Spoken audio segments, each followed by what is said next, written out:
नमस्कार मैत्रिणींनो, स्वागत आहे तुमचं माझ्या डिवाइन वास्तू टिप्स या यूट्यूब चॅनलमध्ये।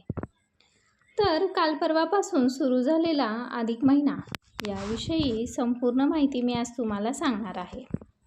हिंदू धर्मामध्ये प्रत्येक महिन्याला एक विशेष महत्त्व असतं, पण एक असा महिना आहे जो दर 3 वर्षांनी येतो आणि या महिन्याला सर्व महिन्यांचा राजा किंवा पुण्य कमवण्याचा सुवर्ण काळ म्हटलं जातं। हो, आपण बोलतोय अधिक मासाबद्दल, ज्याला पुरुषोत्तम मास किंवा मलमास सुद्धा म्हणतात। या काळात नेमकी कोणती पूजा करावी, काय करावं आणि काय करणं टाळावं, दान कशाचं करावं आणि सर्वात महत्त्वाचं म्हणजे या महिन्याला पुरुषोत्तम मास हे नाव कसं मिळालं, या सगळ्या प्रश्नांची उत्तरं आज आपण या व्हिडिओमध्ये अगदी सविस्तरपणे पाहणार आहोत। व्हिडिओ शेवटपर्यंत नक्की बघा, कारण ही माहिती तुमच्या आयुष्यात सुख समृद्धी आणण्यासाठी खूप फायदेशीर ठरणार आहे। तर अधिक मासाचा इतिहास आणि पौराणिक काही कथा आहेत, त्या मी तुम्हाला सांगणार आहे। सगळ्यात आधी समजून घेऊया की अधिक मास का येतो।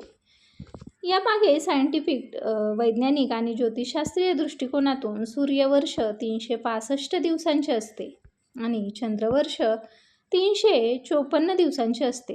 या दोन्ही वर्षामध्ये जो 11 दिवसांचा फरक पडतो तो भरून काढण्यासाठी दर 3 वर्षांनी पंचांगात एक अतिरिक्त महिना जोडला जातो, त्यालाच आपण अधिक मास असे म्हणतो किंवा अधिक महिना आला असे म्हणतो। पुराणानुसार जेव्हा या महिन्याची निर्मिती झाली तेव्हा या महिन्यात सूर्य संक्रांत म्हणजे सूर्याचे राशी परिवर्तन होत नसल्यामुळे याला मलमास म्हणजे अपवित्र महिना असे म्हटले गेले। यामुळे सर्व देवी देवतांनी या महिन्याचे स्वामी बनण्यास नकार दिला। आपल्याला या अपमानामुळे दुःखी होऊन मलमास भगवान विष्णूकडे गेला आणि आपली व्यथा मांडली। भगवंताला त्याची दया आली। विष्णूंनी त्याला स्वतःचे उत्तम नाव दिले, म्हणजेच पुरुषोत्तम मास, आणि आशीर्वाद दिला की या महिन्यात जो कोणी माझी भक्ती करेल त्याला इतर महिन्याच्या तुलनेत हजारो पट अधिक पुण्य मिळेल। तेव्हापासून हा महिना भगवान विष्णूंना समर्पित झाला। या महिन्यात कोणत्या देवाची पूजा करावी यावर खूप सारे प्रश्न आहेत। अधिक मास हा पूर्णपणे भगवान विष्णू आणि श्रीकृष्णांच्या उपासनेचा काळ आहे। या महिन्यात दररोज सकाळी उठून स्नान करून विष्णू सहस्रनाम किंवा ओम नमो भगवते वासुदेवाय या मंत्राचा जप किंवा भगवद्गीतेच्या 14व्या अध्यायाचे पठण करणे अत्यंत शुभ मानले जाते। या नित्य उपासनेमुळे घरातील नकारात्मक ऊर्जा नष्ट होते आणि मानसिक शांतता लागते। त्यानंतर या महिन्यात म्हणजेच अधिक महिन्यात काय करावे, तर आता पाहूया अशा कोणत्या गोष्टी आहेत ज्या या महिन्यात आवर्जून केल्या पाहिजेत। या महिन्यात घराच्या देवाऱ्यात, तुळशीजवळ आणि शक्य असल्यास एखाद्या मंदिरात किंवा नदीकाठी दीपदान नक्की करा किंवा दिवा लावा। यामुळे जीवनातील अंधकार दूर होतो। त्यानंतर नित्य नामस्मरण करा। रोज किमान 1 माळ विष्णू मंत्राचा जप करा। त्यानंतर तुळशीची पूजा, दररोज तुळशीची पूजा करून तिला प्रदक्षिणा घालावी। लक्षात ठेवा, रविवारी आणि एकादशीला तुळशीची पाने कधीच तोडू नका। त्यानंतर तीर्थयात्रा आणि आत्मचिंतन, हा काळ स्वतःमध्ये सकारात्मक बदल घडवण्याचा आहे। त्यामुळे सत्संग ऐकणे किंवा तीर्थक्षेत्री जाणे उत्तम मानले जाते। अधिक मासात काय करावे हे मी तुम्हाला सांगितलं। त्यानंतर तेवढंच महत्त्वाचं आहे की अधिक महिन्यात काय करू नये।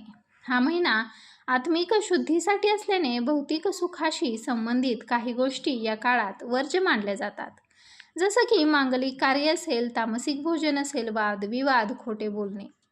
त्यामध्ये विवाह, मुंज, गृहप्रवेश, लग्न किंवा नवीन व्यवसायाची सुरुवात यासारखी मोठी आणि शुभ कार्य या महिन्यात केली जात नाहीत, म्हणजेच या महिन्यात अशी कार्य वर्ज्य मानली जातात। त्यानंतर तामसिक भोजन, या पवित्र महिन्यात मांसाहार, दारू, कांदा किंवा लसूण यासारख्या तामसिक गोष्टींचे सेवन टाळावे। त्यानंतर कोणाचाही अपमान करू नका, कोणाबद्दल वाईट बोलू नका आणि घरात भांडणे होणार नाहीत याची मात्र काळजी घ्या। त्यानंतर या महिन्यात कशाचे दान करावे यावर देखील खूप सारे प्रश्न आहेत। तर अधिक मासात दानाला अनन्यसाधारण महत्त्व आहे। या महिन्यात केलेले दान अक्षय राहते। यामध्ये अनारशाचे दान करणे हे अतिशय प्रसिद्ध किंवा अतिशय महत्त्वपूर्ण मानले जाते. महाराष्ट्रात अधिक मासात 33 अनारसे जावयाला किंवा ब्राह्मणाला दान देण्याची मोठी परंपरा आहे. अनारशांना जेवढी छिद्रे असतात आणि असे मानले जाते की त्या छिद्रांनी इतकी आपली पापे नष्ट होत जातात, त्यामुळे हे दान नक्की करायचे आहे. त्यानंतर वाण देणे. अनारसे हे तांब्याच्या किंवा पितळाच्या पात्रात म्हणजेच पितळाच्या किंवा तांब्याच्या ताटात ठेवून त्यावर सोन्याचे किंवा चांदीचे नाणे किंवा क्षमतेनुसार दक्षिणा ठेवून धोंड्याचे वाण म्हणून दिले जाते.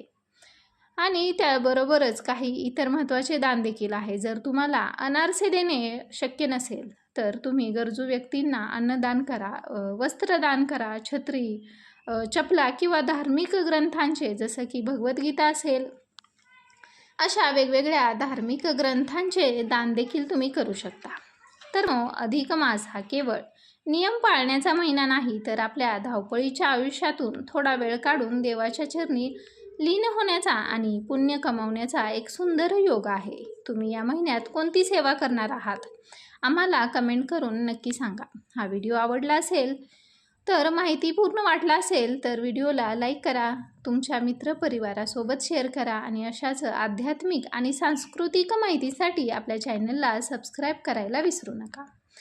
भेटूया पुढच्या अशाच माहितीपूर्ण व्हिडिओमध्ये. धन्यवाद.